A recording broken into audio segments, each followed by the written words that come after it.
I'd love to welcome you once again to the conversation with P.Flow. Listen, Nigeria as a country is one that gives you somewhat of a broken heart every time you look at its story.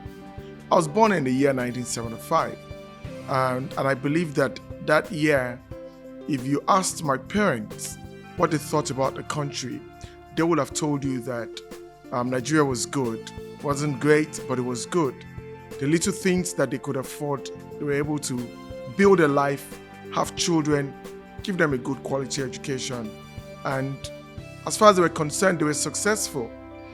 And when you fast forward,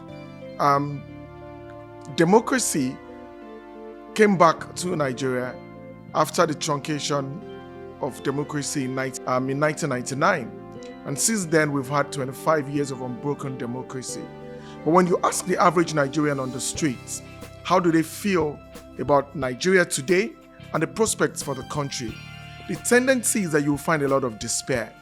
People just believe that the Nigerian state has failed to the point where there's simply no support, or there's no confidence in the ability of the Nigerian state to protect its people.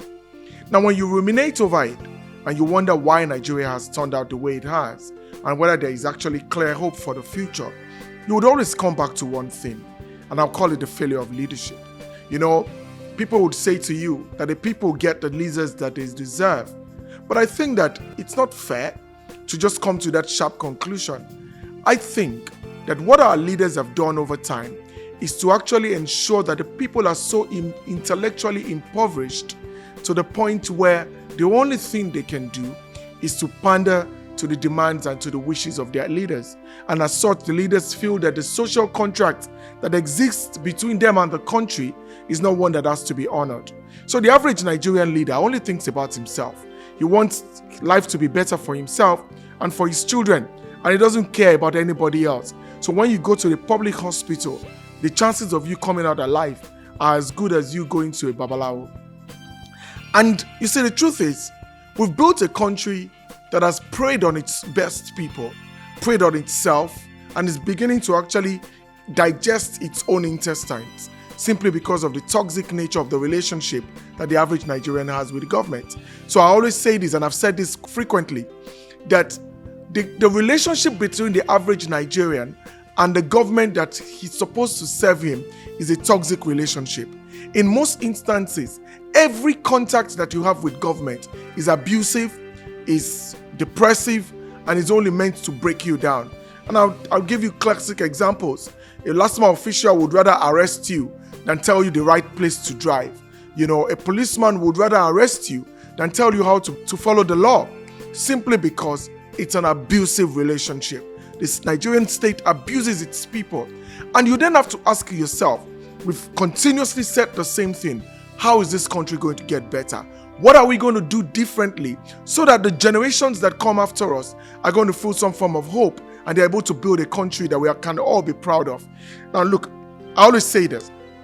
The first thing that you have to do when you have a bad situation is to stop digging. You're already in a well. Stop digging. Don't make it worse.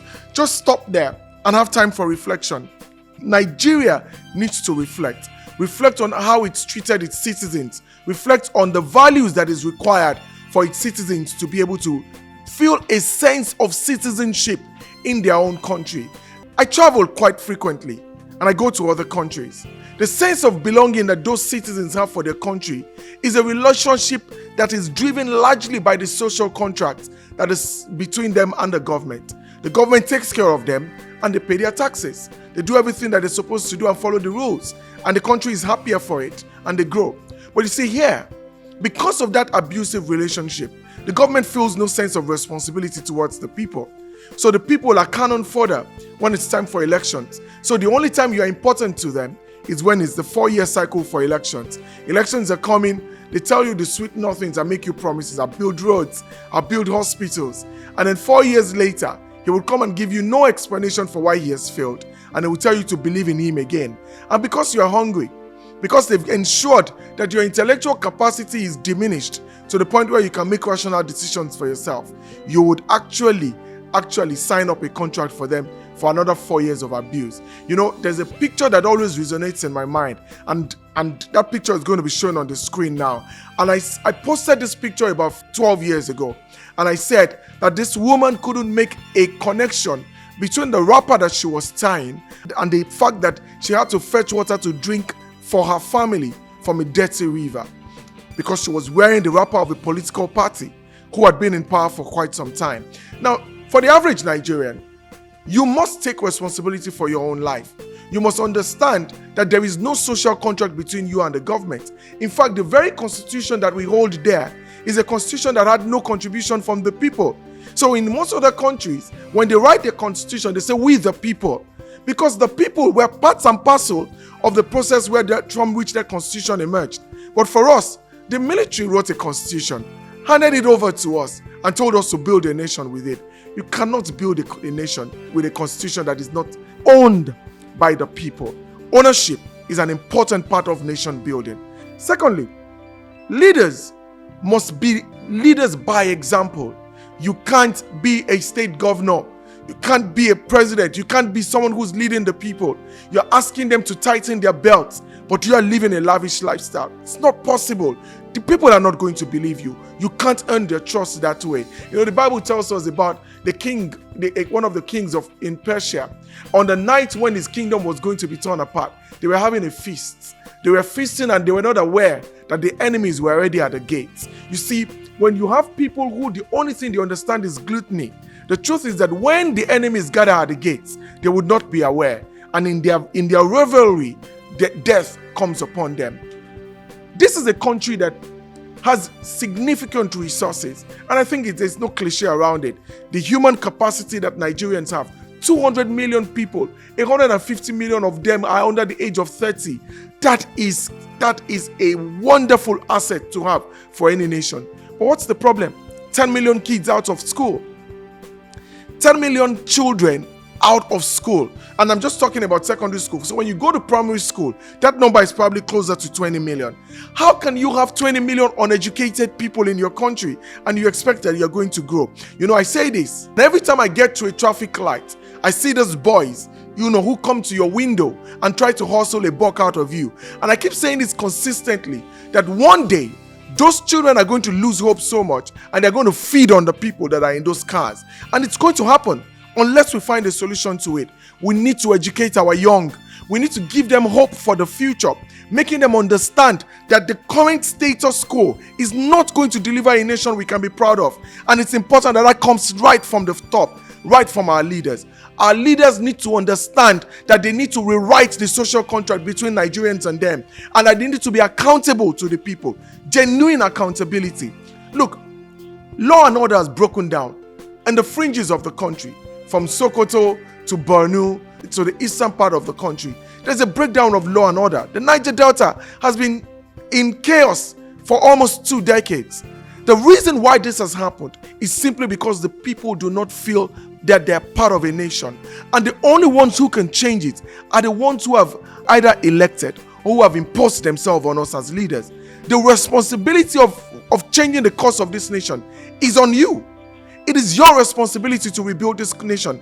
No one is going to do it for us. Yes, you're going to tell me that it's the average Nigerian who needs to contribute. But I need to have a voice before I'm heard. For you to hear me, I must have a voice. So the average Nigerian will respond to the hand that the leaders have given to them. They will respond to the hand that the leaders have dealt them. And if the leaders keep dealing them a hand that talks about oppression, suppression, your voice can't be heard, you cannot protest, you cannot speak your mind, we're not building a nation that is going to last. Elections have come and gone. New leaders are currently the ones who are championing the cause of the nation. And we're demanding accountability from them. We're saying, listen to the people. Understand that the pains that people are going through, there is a limit to the tolerance of the average human being.